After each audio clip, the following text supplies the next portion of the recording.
Hi there, this is Danielle Tremblay of WhiteLightConnection.com, animal communicator. So a lot of times we humans don't realize that when we go through major life changes, our pets are actually going through those changes right along beside us, having their own unique experience of it at the same time.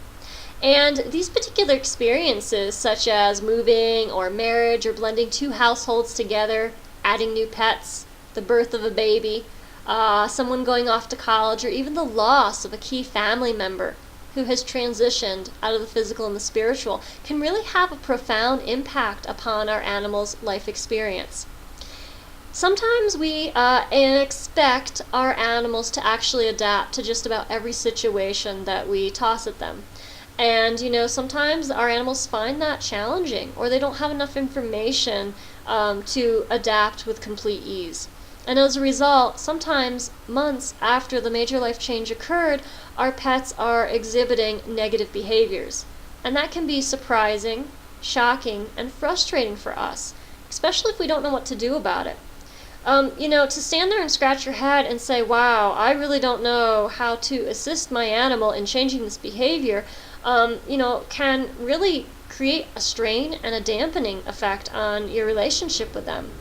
So what if you could actually talk to your pet and inform them in advance about the change that's about to happen? Because knowledge is power. It is for animals too. And if you tell them what's going to happen, when it's going to happen, the details around what it's going to be, and actually have the capacity to ask them, hey, how can I make this as smooth for you as possible? What do you need in order for this to be as stress-free as possible? If you could ask those questions, it can prevent a lot of tension, stress, and potential behaviors down the line.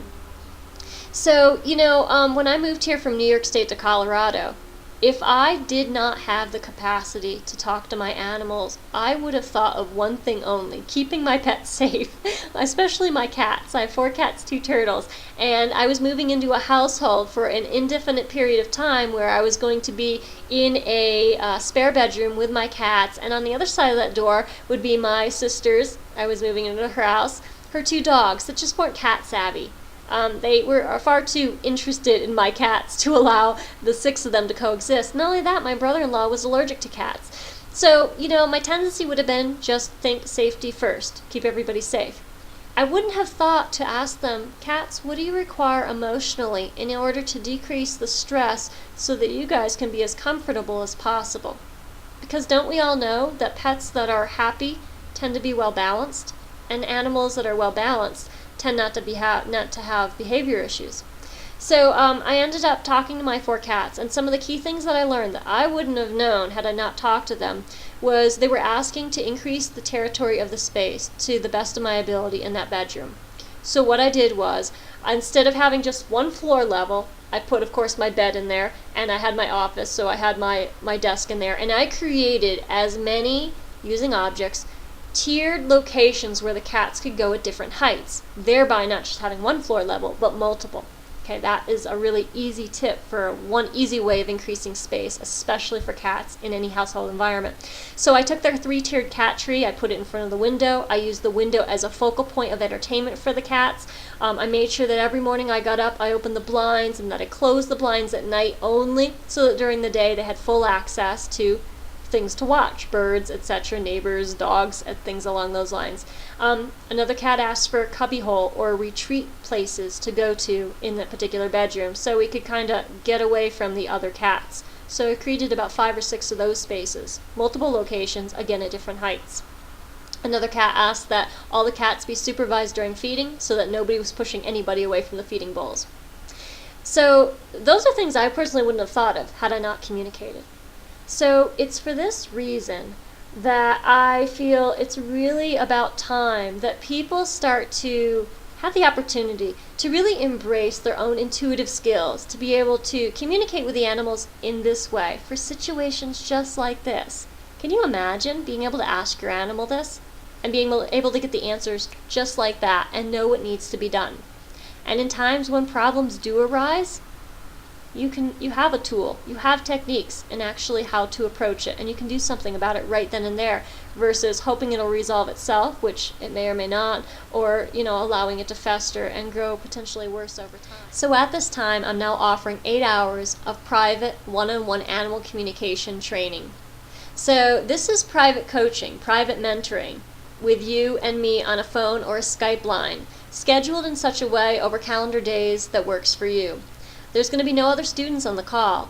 And this is designed to take you from wherever you are in your experiences with animals, even if you've never had experience before in the intuitive arts or never had a known or recallable communication with an animal. It takes you from wherever you are and walks you through quieting your mind and receiving impressions from the animals.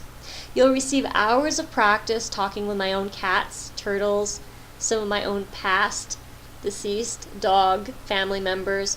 We will be communicating with a friend's horse, and you'll be talking with your own animal family members at home.